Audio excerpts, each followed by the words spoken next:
आप देख रहे हैं समाचार एजेंसी ऑफ इंडिया में साइन न्यूज। नमस्कार दोस्तों, समाचार एजेंसी ऑफ इंडिया की साइन न्यूज में एक बार फिर आपका स्वागत है। जबलपुर क्षेत्र के समर्थ भैया जी सरकार, जिन्हें दादा गुरु महाराज के नाम से जाना जाता है, उनके श्री चरण शिव की नगरी सिवनी में पड़े। समाचार एजेंसी ऑफ इंडिया की साइन न्यूज के लिए अखिलेश दुबे की रिपोर्ट। आपने ये कहावत तो सुनी ही होगी कि भूखे पेट न हो भजन गोपाला, ये ले तेरी कंठी ये ले तेरी माला। भक्ति की शक्ति का जरा भी जिन लोगों को भान नहीं था, अंदाज नहीं था, उनके द्वारा ये कहावत बनाई गई होगी, निश्चित तौर पर बनाई गई होगी। लेकिन इस कहावत को मिथ्या साबित कर रहे हैं संत दादा गुरु महाराज। दादा गुरु महाराज सिवनी पहुँचे और उनके द्वारा भक्तों को उद्बोधन दिया गया, आशीर्वचन दिया गया। समर्थ भैया जी सरकार दादा गुरु के नाम से, दादा गुरु महाराज के नाम से वे जाने जाते हैं। जबलपुर महाकौशल के एक ऐसे संत हैं जो 1600 से ज़्यादा दिनों से उपवास कर रहे हैं। इस पर आपको शायद ही यकीन हो, पर आपको ये भी बता दें कि इस उपवास में वे फलाहार भी नहीं लेते हैं, खाद्य सामग्री भी नहीं लेते हैं और जल, वो भी नर्मदा का पानी पीते हैं। दादा गुरु महाराज पिछले 1600 से भी ज़्यादा दिनों से नर्मदा जल पर ही अपनी वे सिर्फ नर्मदा जल का ही सेवन करते हैं। उनकी इस तपस्या से चिकित्सकों के साथ आधुनिक विज्ञान भी बहुत हैरान है। इस तरह से आखिर कोई कैसे रह सकता है। हम आपको बता दें कि 17 अक्टूबर 2020 को मां नर्मदा के साथ दादा गुरु का एक विशेष रिश्ता है और उन्होंने 17 अक्टूबर 2020 को अन्न त्याग दिया था। अन्न का त्याग उनके द्वारा पुण्य सलिला जीवन दायिनी मां नर्मदा के बचाव और उत्थान के संकल्प के साथ त्यागा था और तब से अब तक अनवरत महाव्रती दादा गुरु महाराज सिर्फ माता के नर्मदा जल का ही सेवन कर रहे हैं। वे 1600 से ज़्यादा दिनों से अन्न का त्याग कर, उसके बावजूद उनके अंदर की ऊर्जा किसी नवयुवक, किसी जवान युवक से कम नहीं है।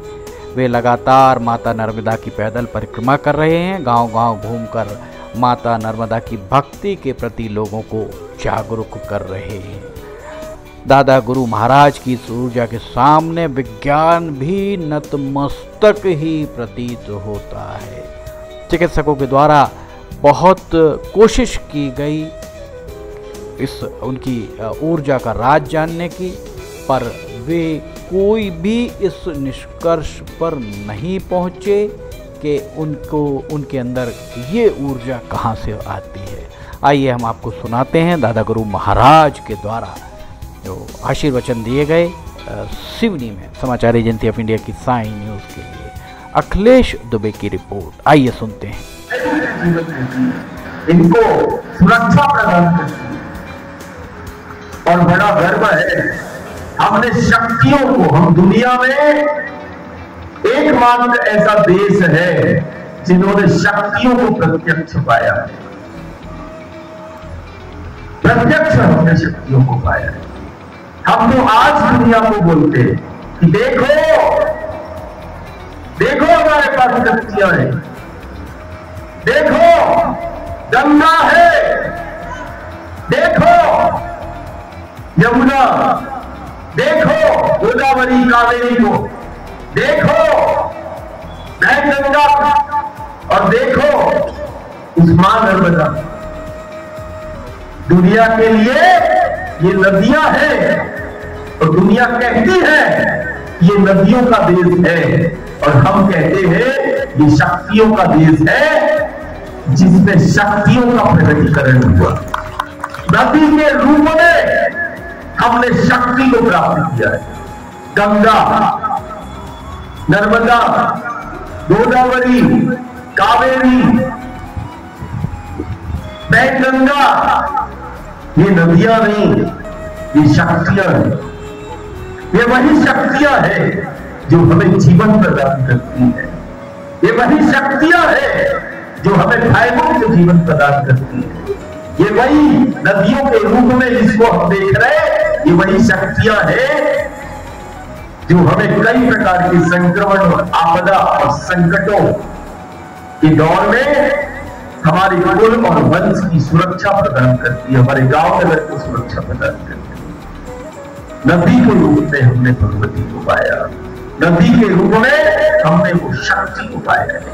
बहता हुआ पानी नहीं, बहता हुआ पानी नहीं, ये तो चलती हुई साक्षात भवानी है जिसको हम बहते हुए पानी के रूप में देख रहे हैं। शक्ति है।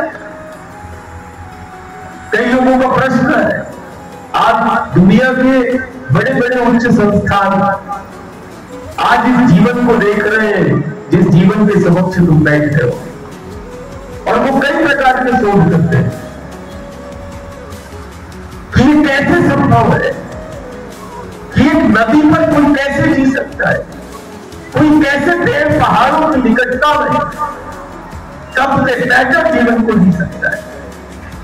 आज सिर्फ देश के ही अनुसंधान नहीं, चिकित्सा के उच्च संस्थान सिर्फ देश के ही नहीं, आज दुनिया के चिकित्सा जगत के उच्च संस्थान आज वो उस नर्मदा के पथ पर वो शोध भी करते हैं और वो चिंतन भी करते हैं। क्या है?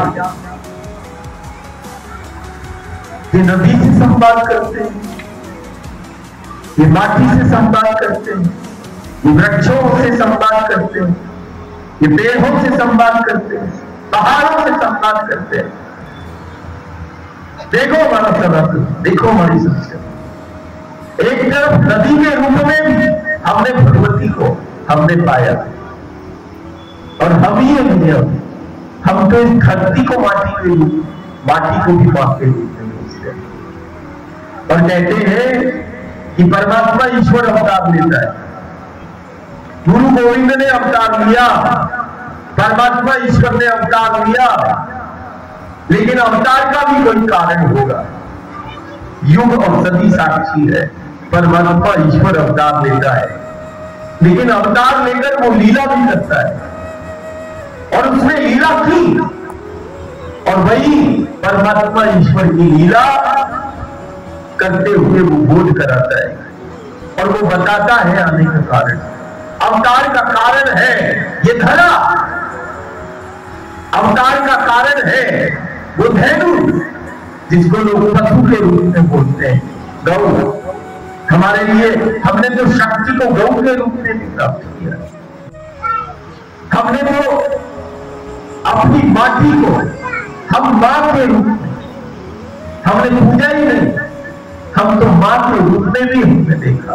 माटी को मां के रूप में देखने वाला, नदियों को मां के रूप में देखने वाला, और यहां तक हमारी देखो हमारी भावनाएं कि हम तो अपने राष्ट्र को, देश को भी मां के रूप में मानने वाला।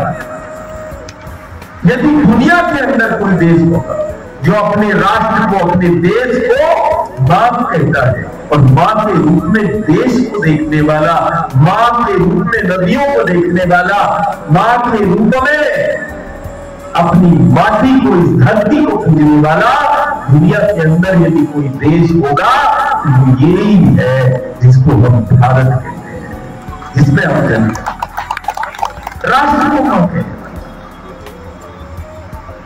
नदियों को मां कहते हैं, कोई तो बात नहीं। और परमात्मा ईश्वर का अवतार हुआ इसी धरा में।